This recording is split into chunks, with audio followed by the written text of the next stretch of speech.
জগত অন্ধকাৰ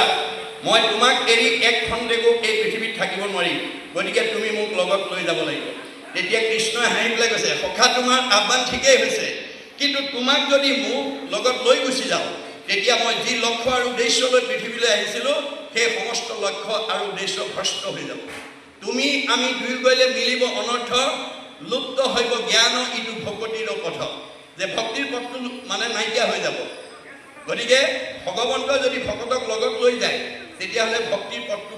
প্ৰৱৰ্তন নাইকিয়া হৈ যাব তেতিয়া কি হ'ব অধৰ্মে পিৰিব লোক যাইবে অধুগতি ভকতিক ৰাখি তুমি থাকিও সম্প্ৰতি আজি লতাগতা প্ৰাথমিক শাখাই এইটো উদ্ধৱৰ কাম কৰিছে ইমানবিলাক আত্মাক আজি গুৰু জয়ন্তী দুজনীয়াকৈ পাতি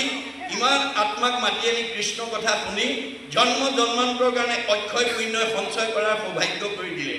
গতিকে আমাৰ আজি ইয়ালৈ অহা সকলোৰে অক্ষয় পুণ্য হ'ল এইটো লগত যাব এইটো কোনেও নিব নোৱাৰে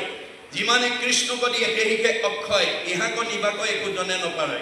আনও কৰ্মে লগাইলে যতে কহিও হুৱে বৃথা জনমো বৃথা হুৱে নুশুনয় কৃষ্ণ কথা মানুহৰ জন্ম পাই যদি ঈশ্বৰৰ কথা নুশুনে আহিল কণা গোল কণা খাগৰি কাটিল তিনি কণা তাৰ কোনো লাভ নহ'ব মানুহ জন্ম পাই যদি ঈশ্বৰৰ কথা এৰি দিয়ে তেতিয়াহ'লে তাক কলৈ পঠিয়াই দিব মাধৱদেৱে ঘোষাত লিখিছে মনুষ্যৰ জন্ম পাই হৰি নভজিলা অৱশ্যে হুইবা ভাই তীৰ্ণ তৰুশিলা যে আমাৰ জীৱটোক আকৌ তৰুদীৰ্ণ শিলালৈ অৱনমিত কৰিব ভগৱন্তই সৃষ্টিতেই চাৰিমুঠি জীৱ সৃষ্টি কৰিছে উৰণ ঘূৰণ গজন ভ্ৰমণ এই চাৰিমুঠিকে ঘূৰাই আছে দেই আজি আপোনালোকে বিভিন্ন গৃহস্থীৰ পৰা ধৰ্মালোচনী সভা শুনিবৰ কাৰণে আগ্ৰহেৰে আহিছে আহোঁতে আপোনালোকে লক্ষ্য কি লৈ আহিছে বাৰু যে আমাৰ মিটিং মানে ভংগ হ'লে আমি খাই বৈ নিজৰ নিজৰ ঘৰলৈ নিৰ্দিষ্ট সময়ত ঘূৰি আহিম কোনোবাই একেবাৰে থাকিম বুলি ইয়াত আহিছে নেকি বাৰু নিমন্ত্ৰণী চিঠি পাই নাই অহা আপোনালোকে প্ৰত্যেকেই আজিৰ সভাৰ শেষত নিজৰ নিজৰ ঘৰলৈ ঘূৰি যোৱাৰ লক্ষ্য লৈ আহিছে ঠিক তেনেকৈ আমাৰ এইখন ঘৰলৈ যিটো জীৱ যিখন ঘৰৰ পৰা আহিছে